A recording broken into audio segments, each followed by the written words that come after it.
Olá, hoje nós vamos para o capítulo 23 do segundo livro dos Reis. Nós já estamos caminhando para o final, para praticamente o momento em que a gente daqui a pouco teremos o último rei de Judá e a deportação de todo o povo para a Babilônia. Aí nós vamos entrar no cativeiro da Babilônia, onde nós vamos chegar ao final do reino de Judá, ou seja, nós já tivemos o reino do norte que já terminou e agora nós estamos indo para o final do reino de Judá. O capítulo de hoje vai trazer a reforma religiosa do rei Josias e nós vamos ver aqui uma reforma religiosa que será feita em Judá e também em Israel. Lembra que o norte, o reino de Israel praticamente não existe mais, mas o território está lá, né? Está lá. O rei Josias vai aproveitar do enfraquecimento da Assíria para voltar a ter uma certa autoridade sobre o norte. E ele vai empreender essa reforma religiosa lá também. Olha que interessante, gente, olha que interessante isso. O rei Josias é um rei muito fiel a Deus e um rei muito fiel àquilo que está escrito na lei. Ele descobriu o livro da lei, você lembra no capítulo anterior? Ele leu o livro da lei e na verdade era uma sessão legislativa do Deuteronômio e falou, nós vamos fazer o que está escrito aqui. E a partir daí ele começa a acabar com todos os ídolos, com todos os altares. Lembra que aqueles reis Manassés e Amon tinham colocado um monte de coisa no próprio templo? Lembra? Aserás, Baal, permitido que os sacerdotes, que nem eram sacerdotes oficiais, viessem para o templo, fizeram barbaridade, deixa eu te contar uma coisa, até apartamentos para os prostitutos sagrados, né, prostituição sagrada, foi feita dentro do templo, olha que coisa. Então Josias vai dar uma limpada geral em tudo isso, tanto em Judá quanto em Israel, ok? Muito bem, mas nós vamos ver nesse capítulo também que Josias vai ser sucedido por Joacás, seu filho, e depois imediatamente vai ser sucedido por Joaquim, o seu neto. Então, serão 2 reis, Joacás vai ficar 3 meses só. Mas vamos lá, vamos ler? Bíblia na mão, Espírito Santo no coração, vamos entender tudo o que vai acontecer aqui hoje. Vamos lá. O rei convocou à sua presença todos os anciãos de Judá e de Jerusalém e subiu ao templo do Senhor com todos os homens de Judá e todos os habitantes de Jerusalém, os sacerdotes, profetas e todo o povo, pequenos e grandes. Leu então diante deles o texto completo do livro da aliança que fora descoberto no templo do Senhor. O rei, de pé na tribuna, renovou a aliança em presença do Senhor, comprometendo-se a seguir o Senhor, a observar os seus mandamentos, suas instruções, suas leis, de todo o seu coração, de toda a sua alma, e a cumprir todas as cláusulas da aliança contida no livro. Todo o povo concordou com essa aliança. O rei ordenou em seguida ao sumo sacerdote Elcias, aos sacerdotes da segunda ordem e aos porteiros que jogassem fora do templo do Senhor todos os objetos fabricados para o culto de Baal, de Aserá e de todo o exército dos céus. Mandou queimar fora de Jerusalém, nos campos de Cedron, levando as suas cinzas para Betel. Despediu os sacerdotes dos ídolos que os reis de Judá tinham estabelecido para oferecerem o incenso nos lugares altos, nas cidades de Judá e nos arredores de Jerusalém, assim como os sacerdotes que ofereciam incenso a Baal, ao sol, à luz, aos sinais do zodíaco e a todo o exército dos céus. Mandou tirar do templo do Senhor o ídolo Aserá e levá-lo para fora de Jerusalém, para o vale do Cedron, onde o queimaram. Depois de tê-lo reduzido a cinzas, mandou-as lançar sobre os sepulcros do povo. Destruiu os apartamentos das prostitutas que se encontravam no templo do Senhor, onde as mulheres teciam vestes para Aserá. Convocou todos os sacerdotes das cidades de Judá, profanou os lugares altos onde os sacerdotes tinham oferecido incenso, desde Gabaá até Bersabeia. Destruiu o lugar alto das portas, a entrada da casa de Josué, prefeito da cidade, que ficava à esquerda de quem entra na cidade por essa porta. Entretanto, os sacerdotes dos lugares altos não subiam ao altar do Senhor em Jerusalém, mas comiam somente dos pães ázimos no meio dos seus irmãos. Profanou também Tofete, no vale de Ben-Enom, a fim de que ninguém fizesse passar pelo fogo seu filho ou sua filha em honra de Moloque. Fez desaparecer também os cavalos que os reis de Judá tinham dedicado ao sol, à entrada do templo do Senhor, junto do pavilhão do eunuco Natã-Meleque, no recinto, e queimou os carros do sol. O rei destruiu os altares que tinham sido construídos pelos reis de Judá no terraço das câmaras superior de Acás, e o que Manassés tinha levantado nos 2 átrios do templo do Senhor. Quebrou-os, levou-os dali e lançou as cinzas deles na torrente do Cedron. O rei profanou igualmente os lugares altos situados de frente a Jerusalém, à direita do Monte da Perdição. Salomão, rei de Israel, tinha-os levantado em honra de Astarte, ídolo abominável dos sidônios, de Camos, ídolo abominável dos moabitas, e de Melcom, ídolo abominável dos amonitas. Quebrou as estátuas, cortou os ídolos acerás e encheu o lugar com ossos humanos. Destruiu também o altar de Betel e o lugar alto que tinha edificado Jeroboão, filho de Nebate, que arrastara Israel ao pecado. Ele os destruiu, queimou e reduziu a cinzas o lugar alto, incendiando igualmente a Aserá. Josias, olhando em torno de si, viu os túmulos que havia sobre a colina, mandou buscar os ossos dos sepulcros e queimou-os no altar. Esse altar foi assim profanado, segundo o oráculo que o Senhor tinha proferido pelo homem de Deus que havia predito essas coisas. E o rei perguntou: que monumento é esse que eu vejo? Os habitantes da cidade responderam: é o túmulo do homem de Deus que veio de Judá e que predisse tudo o que fizeste ao altar de Betel. Deixai-o, disse o rei, e que ninguém mexa em seus ossos. E os seus ossos ficaram intactos, assim como os ossos do profeta que tinha vindo da Samaria.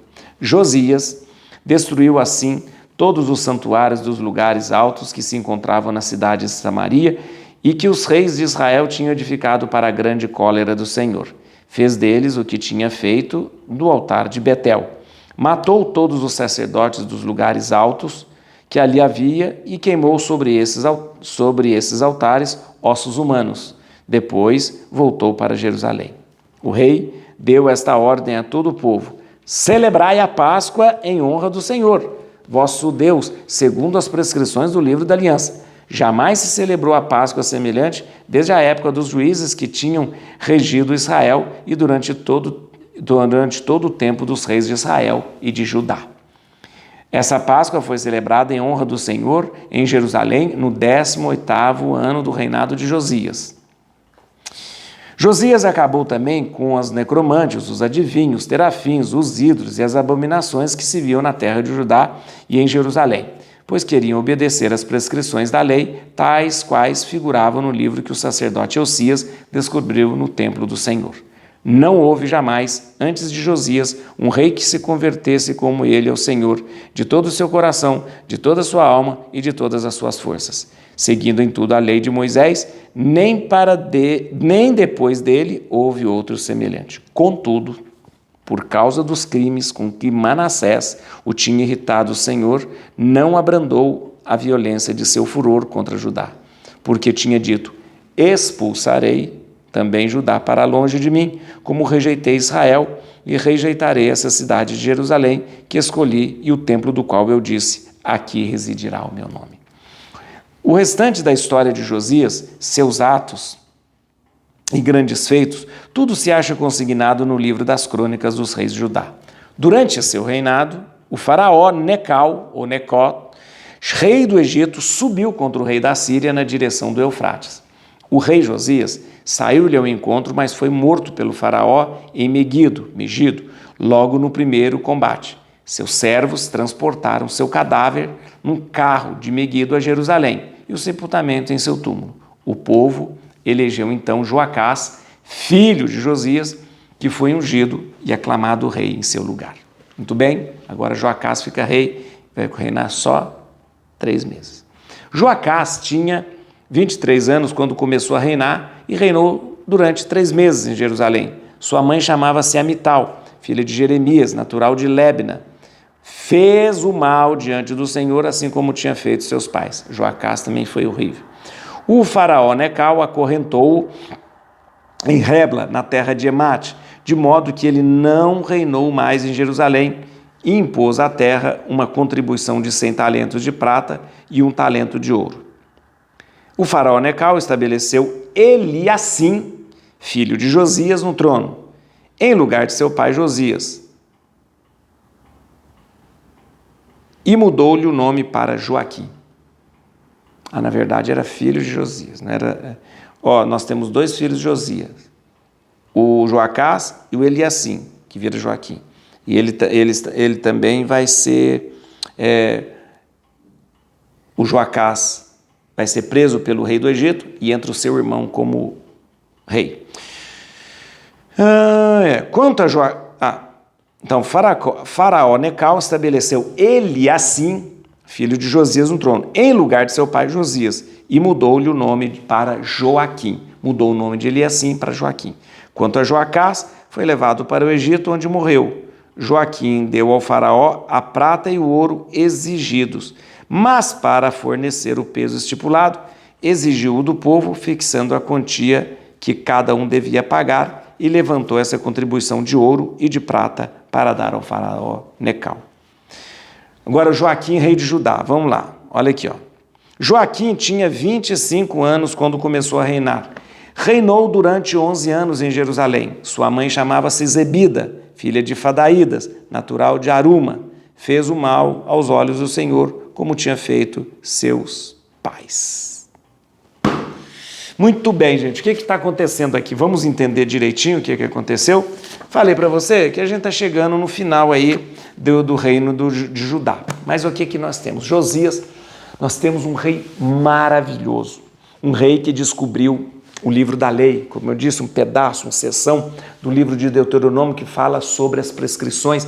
E aí ele fala, nós vamos cumprir isso aqui, cumprir isso aí. E o rei Josias, ele faz o quê? Gente, no tempo daqueles reis anteriores a Josias, principalmente Manassés e Amon, tinha sido uma bagunça. Eles tinham colocado Aserá, um ídolo relacionado a Baal, né? É uma divindade relacionada a Baal. Tinha Aserá dentro do templo, tinha Baal dentro do templo. Os sacerdotes de Baal, gente, eles eram admitidos para celebrar dentro do templo. Dentro do templo era uma bagunça, tinham feito aqueles postes dedicados a ídolos, tinha feito, gente, dentro do templo, tinha colocado sol, lua, estrelas, para que fossem adorados, né? Por isso que fala de exército celeste para ser adorado. O templo virou uma bagunça danada, inclusive dentro do templo tinha apartamento para os prostitutos sagrados, porque eles faziam prostituição sagrada. Eles permitiram que houvesse lugares altos. O que é lugares altos? Lugares altos eram altares para divindades pagãs, e tinha isso em todo lugar. Nossa Senhora, era uma bagunça que você não imagina. Necromancia, como chamava?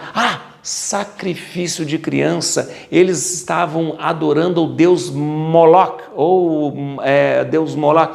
Então, sacrifício de criança, horrível. Gente, o povo se afastou tanto de Deus, que Deus já havia prometido destruir praticamente. Tanto é que essa destruição de Jerusalém e a deportação do povo para a Babilônia é atribuído justamente à infidelidade do povo de Deus. Meu Deus, o que Josias faz? Josias fala, vamos acabar com essa bagunça aqui agora. Agora a gente acaba com essa bagunça. E começa justamente a destruir os altares, os lugares altos, e vai para um lado, vai para o outro. Pega, gente, ele entrou no templo e falou, tira tudo quanto é Aserás, Astarte, Baal, tira toda essa bagunça daqui, proibiu os sacrifícios a deuses pagãos, pegou os sacerdotes dos outros lugares que tinha prerrogativa de celebrar dentro do templo. Ele falou, acabou, meu filho, aqui você não celebra mais, aqui só sacerdote da linhagem de Levi, nada disso, porque era uma bagunça. O seguinte, qualquer sacerdote mequetrefe que vinha lá do norte, lá do reino do norte, vinha celebrar dentro do templo. Aqui somente sacerdote oficial. E sacerdote oficial que descende da linhagem de Arão, nem vê, não vem com essa não. Tirou tudo isso, acabou com tudo isso, foi limpando. Aí o que acontece? Eu contei para você que o reino do norte já tinha perdido, que a Samaria tinha caído. Então o reino do norte já estava em declínio completo. Mas o que aconteceu? A Assíria, que tinha dominado o reino do norte, estava passando por um período agora de declínio. Tanto é que a Babilônia daqui a pouco vai tomar a Assíria, né, e até o Egito. Aí o que acontece? Acontece o seguinte, a Assíria já não tem tanto aquele poder sobre o norte. O rei Josias, aproveitando desse enfraquecimento da Síria, o que ele faz? Ele tem uma certa autoridade de novo com o reino do norte, que não é mais reino do norte, com o norte. Ora, você podia pensar, mas será que virou tudo um reino? Não chegou a virar tudo um reino só, porque as tribos que compunham o reino do norte, elas se perderam todas, elas foram deportadas para a Síria, elas se perderam. Então, na verdade, havia um território, e nesse território do norte, o que tinha lá? Em Betel, tinha aquele bezerro de ouro que o Jeroboão tinha feito. Lá atrás, o Jeroboão tinha feito um bezerro de ouro lá em Betel para descentralizar todo o culto que era feito em Jerusalém. O rei Josias já está agora com uma certa autoridade no território do norte, vai para Betel, destrói aquele santuário de Betel, destrói os lugares altos, proíbe os sacerdotes pagãos de celebrar qualquer coisa e empreende a mesma reforma religiosa que ele estava fazendo no Reino do Sul, ele empreende também no norte. Beleza? Beleza, muito bem. Aí o que nós temos aqui? Mas a Bíblia fala, tudo bem, parabéns, rei Josias, parabéns, mas Deus já prometeu que vai acabar com Jerusalém e com o Reino do Sul. Gente, o que nós temos aqui? Acontece num determinado episódio que o rei do Egito está percebendo que a Síria está fraca, já não tem tanto poder. Então o rei do Egito, Necal, o rei do Egito é o faraó Necal, ele vai subir para combater contra a Síria, contra a Assíria. O rei Josias sobe para tentar atrapalhar o faraó do Egito. O que acontece? O faraó do Egito mata o Josias. Matou Josias, o povo coloca o filho do Josias, chamado Joacás, para ser o rei. Ele fica durante 3 meses, mas aí o que acontece? O faraó mata Josias e coloca, né? E aí o povo coloca então o Joacás, filho de Josias, como rei, ok? Colocou Joacás, filho de Josias, como rei. O faraó do Egito pega Joacás, prendeu Joacás, e aí pegou o irmão do Joacás, chamado Eliacim, para ser o rei de Judá.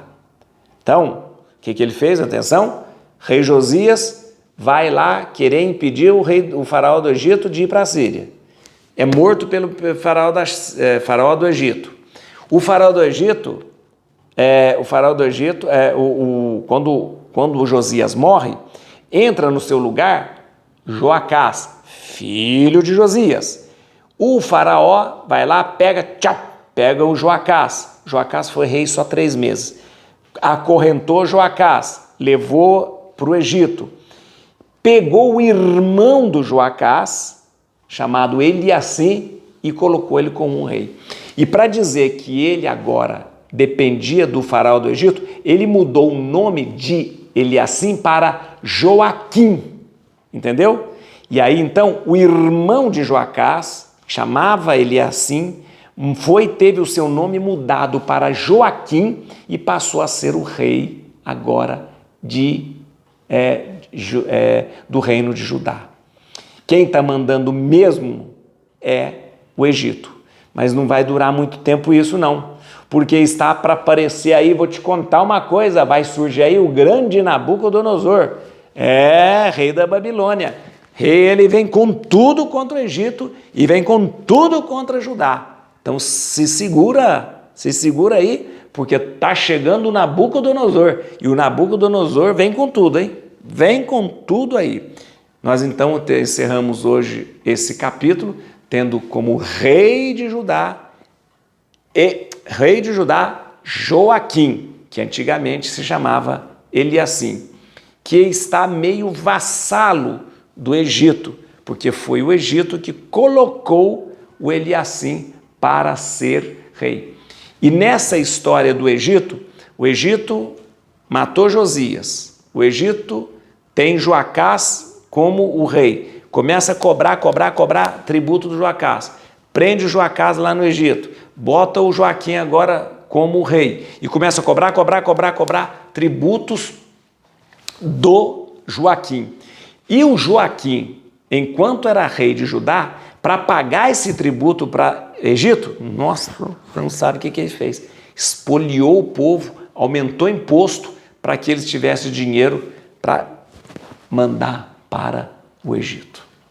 Gente, daqui a pouco o Nabucodonosor entra com 2 pés na porta aqui de Jerusalém e acaba com tudo isso. Mas a gente aguarda daqui a pouco para que isso aconteça. Ok? Vamos lá, gente? Tem alguns capítulos aqui para a gente entender. Capítulo não, versículos. Vamos lá, versículos. Vamos lá. No versículo 3, só para a gente entender algumas coisas. O rei, de pé na tribuna, renovou a aliança na presença do Senhor. Onde que essa tribuna é? Essa tribuna é um local especial dentro do templo, reservado para o rei. Dentro do templo tinha o lugar do sacerdote, mas dentro do templo tinha uma tribuna, um estrado reservado para o rei. Versículo 4, vamos lá. O rei ordenou em seguida ao sumo sacerdote Eucias, aos sacerdotes da segunda ordem, aos porteiros, que o jogasse fora do templo do Senhor todos os objetos fabricados para o culto de Baal, de Aserá e de todo o exército dos céus. Mandou queimar fora de Jerusalém, nos campos de Cedron, levando as suas cinzas para Betel. Muito bem. Os objetos fabricados em honra das divindades, foi tudo isso fabricado no reinado, sabe de quem? Do nosso amigo lá, Manassés. Esse Manassés só fez o que é mal aos olhos do Senhor. No tempo de Manassés é que virou essa bagunça o templo de Jerusalém, viu? Versículo 8, vamos ver aqui, versículo 8. Convocou todos os sacerdotes da cidade de Judá, profanou os lugares altos onde os sacerdotes tinham oferecido incenso, desde Gabaá até Bersabé, destruiu o lugar alto das portas à entrada da casa de Josué, prefeito da cidade, que ficava à esquerda de quem entra na cidade por essa porta. Olha o que aconteceu. Isso tudo aqui o Josias, ele faz questão de destruir os altares e profanar os altares. Daqui a pouco eu vou te explicar como que ele profana os altares, mas é importante você lembrar, quando fala assim, desde Gabaá até Bersabé. Gabaá, Bersabé, é os territórios que limitam o reino de Judá. Gabaá fica ao norte e Bersabéia fica ao sul. Esses são os limites do reino de Judá. Muito bem? Versículo 9. Entretanto, o sacerdote dos lugares altos não subiu ao altar do Senhor em Jerusalém, mas comia somente dos pães asmos no meio de seus irmãos. Você lembra que os reis tinham permitido, aqueles reis antigamente, tinham permitido que sacerdotes que não fossem da linhagem de Levi, da linhagem de Arão, pudesse ser sacerdote nesses santuários, lá em Betel, lá em Dan, santuários que tivessem espalhado lá. Só que o que acontece agora? Agora acabou essa bagunça, acabou. Ele tirou desses sacerdotes, os sacerdotes dos lugares altos, ele tirou a prerrogativa dos sacerdotes oficiais. Não. Quem são os sacerdotes oficiais? Aqueles que pertencem à casa de Levi, que são os sacerdotes, que pertencem à casa de Arão. Esses sim são sacerdotes. Então, ele tirou a prerrogativa desses outros sacerdotes, então eles não têm os mesmos direitos dos sacerdotes oficiais. Versículo 10, olha que interessante, o rei Josias vem também, profanou também Tofete no vale de Ben-Enom, a fim de que ninguém fizesse passar pelo fogo seu filho ou sua filha em honra de Moloque. Nesse lugar aqui, no vale de Ben-Enom, existia ali um altar dedicado a Moloque. Moloque, gente, deixa eu explicar, Moloque está sempre associado aos sacrifícios de crianças, era um horror, isso sempre foi condenado pela Bíblia, mas o que acontecia? Era um costume ainda praticado entre o povo, né? O povo dali, gente, lembra? Quem que estava naquela terra? É os heteus, os heveus, os jebuseus, os filisteus, os cananeus, então esse povo ainda mantinha alguns costumes pagãos, então eles ainda estavam praticando sacrifícios de crianças, que era muito proibido pela Bíblia. Olha, o que acontece? Foi sumariamente banido por Josias. Isso foi Josias acabou com esse negócio de sacrifício de criança, acabando com esse altar a Moloque. Versículo 13, olha aqui 13. O rei profanou igualmente os lugares altos situados de frente a Jerusalém, à direita do monte da perdição. Só para Salomão, rei de Israel, tinha levantado em honra Astarte, ídolo abominável dos Sidônios, tal. O que é monte da perdição? Você sabe onde que fica o monte da perdição, gente? O monte da perdição, também chamado de monte da destruição, é o famoso Monte das Oliveiras.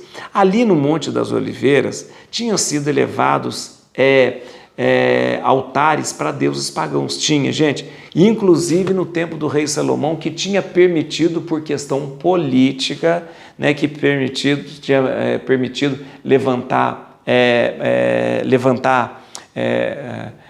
altares para o deus Camus, deus Astarte, então, e foi destruído tudo. Aqui, gente, aqui que eu queria te explicar, como é que o rei Josias profanava esses lugares. Olha que interessante. Quebrou as estátuas, cortou os ídolos acerás. Os ídolos acerás eram postes, né, de madeiras que eram dedicados às acerás. E encheu o lugar, olha aqui, de ossos humanos. Isso aqui que é a técnica que ele fazia. Por quê, gente? Quando ele profanava um altar, ele jogava ossos humanos ali. Por quê? Porque o contato com o cadáver tornava a pessoa impura. Logo, aqui era um altar, ele enchia de ossos humanos. Pronto, ninguém mais passava por ali. Porque se alguém passasse por ali, ele falava, opa, aqui tem cadáver e eu não vou me encostar nisso porque eu vou ficar impuro. Vamos lá, versículo 15, vamos lá, 15. Destruiu também o altar de Betel e o lugar alto que tinha edificado a Jeroboão, filho de Nabate, que arrastara Israel ao pecado. Lembra, Jeroboão, que é aquele que, por causa do cisma, quando dividiu o reino do norte e o reino do sul, o primeiro rei do norte foi Jeroboão. E o primeiro rei do sul, ali, quando dividiu, foi Roboão, filho de Salomão. Jeroboão pensou assim, Jerusalém é muito forte porque tem um santuário lá. Aí o Jeroboão fez um santuário, gente, em Betel. Porque ele falou assim, eu quero tirar o público de Jerusalém e trazer aqui para o meu santuário em Betel. E foi considerado um escândalo, porque ele botou um bezerro de ouro para demonstrar a força de Deus. Ora, o que ele faz? Agora, esse santuário em Betel continua. O rei Josias, embora não seja rei do norte, o que está acontecendo? Em razão do enfraquecimento da Assíria, porque a Assíria que tinha dominado o norte, Josias conquista novamente uma certa autoridade com o norte. Não existe mais reino do norte. É a Síria que está dominando lá, mas a Síria está fraca. E aí ele expande essa reforma religiosa lá também. Destrói o bezerro de ouro que tinha sido colocado lá em Betel e dá início a uma reforma religiosa também no norte. Versículo 21. Que interessante. 21. O rei deu esta ordem a todo o povo: celebrareis a Páscoa em honra do Senhor, vosso Deus, segundo as prescrições do livro da aliança. Muito bem. Aqui, a partir de aqui, deixa eu explicar, isso é importante. A partir de aqui, a Páscoa passou a ser uma festa centralizada em Jerusalém, num único santuário. As pessoas vinham de longe para passar a Páscoa em Jerusalém. Por quê? Deixa eu te explicar. Com toda essa bagunça de religião que houve, as pessoas celebravam a Páscoa em qualquer lugar, em casa, nos santuários que eles tinham feito, nos lugares altos que eles tinham feito, era uma bagunça. A partir de Josias, a Páscoa agora será celebrada em Jerusalém. Então, gente, quando chegava a época da Páscoa, todo mundo ia agora para Jerusalém. Antes era uma bagunça. As pessoas celebravam nas suas casas. As pessoas celebravam nos altares pagãos. Não. Josias baixa uma ordem e diz: agora há um só lugar para celebrar a Páscoa, em Jerusalém. Tanto é, gente, que quando acontece a morte de Jesus, ela acontece em Jerusalém, por quê? Porque o povo todo estava em Jerusalém celebrando a Páscoa. Entendeu?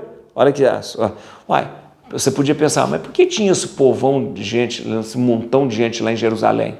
E por que Jesus estava em Jerusalém na época da Páscoa? Jesus não morava na Galileia?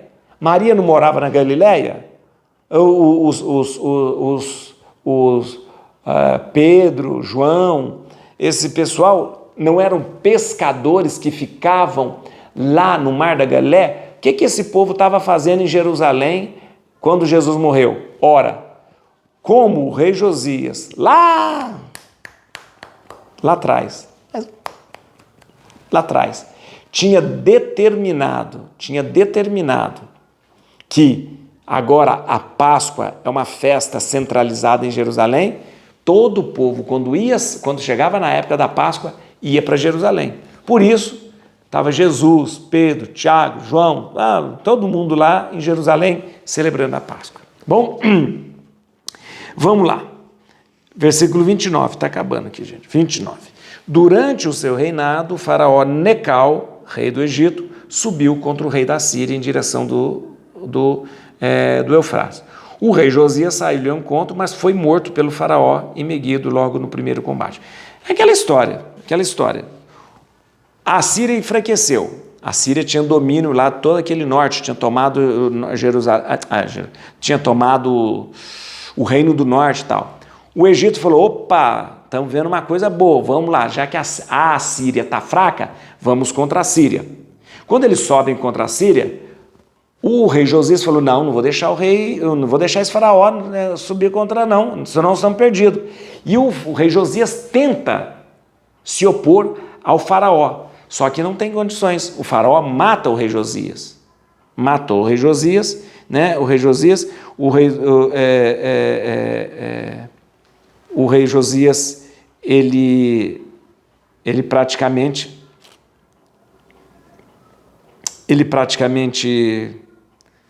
é morto. Entra no seu lugar, quem? Entra no seu lugar o Joacás, seu filho. Só que o Egito está poderosão agora. O Egito está poderosão lá. O Egito viu Joacás, que era mais ou menos um feio fraco, chega e prende o Joacás, leva o Joacás preso e fala: não, agora quem vai ser rei agora vai ser o seu irmão, o Eliacim. Mas o Eliacim, para o faraó do Egito mostrar que quem mandava era ele, o que o faraó faz? Veja aqui, versículo 34. O faraó Necal estabeleceu Eliacim, filho de Josias, no trono, em lugar de seu pai Josias, mudou-lhe o nome para Joaquim. Ele mudou o nome para Joaquim para dizer o seguinte: aqui quem manda sou eu. Por quê? Porque a mudança de nome caracterizava dependência. O faraó do Egito mudou o nome dele e falou: agora você se chama Joaquim, e você agora tem que pagar tributo para mim. O rei Joaquim começa a fazer o povo pagar imposto, para pagar tributo ao faraó do Egito. Muito bem? Faraó do Egito está se sentindo o grandão, não está? Por pouco tempo. A Síria, coitada, já não manda mais em nada. A Síria já está no declínio. Né? A Síria ali no declínio. O que acontece? vem aí o Nabucodonosor para passar o rodo aí. Sabe por quê? Porque o Nabucodonosor vai conquistar o Egito, vai conquistar Judá, vai conquistar tudo e levar todo esse povo como cativo. Deixa eu te mostrar os reis aqui no nosso mapa aqui, ó. Vamos lá, gente? Olha aqui, ó. Muito bem, nós temos aí o nosso rei Josias, grande rei Josias, rei Josias, fez uma grande reforma religiosa, ele reinou de 640 a 609, ok? Ok, muito bem. Quando ele foi morto pelo faraó do Egito, entrou Joacás, o seu filho, que ficou somente 3 meses como rei. O faraó do Egito prendeu Joacás, levou ele preso para o Egito e botou o seu irmão Eliacim, mudando o seu nome para Joaquim, e o Joaquim reinou de 609 a 597. Joaquim ainda não é o último rei de Israel. Joaquim ainda não é o último rei de Judá. O último rei de Judá chama-se Sedecias, e nós vamos ver daqui a pouco Sedecias como o último rei de Judá, né, antes da deportação, antes do cativeiro da Babilônia. Et crucem Domini, fugit partes adversae, ficit eleu de tribiuda, radix Davide. Aleluia.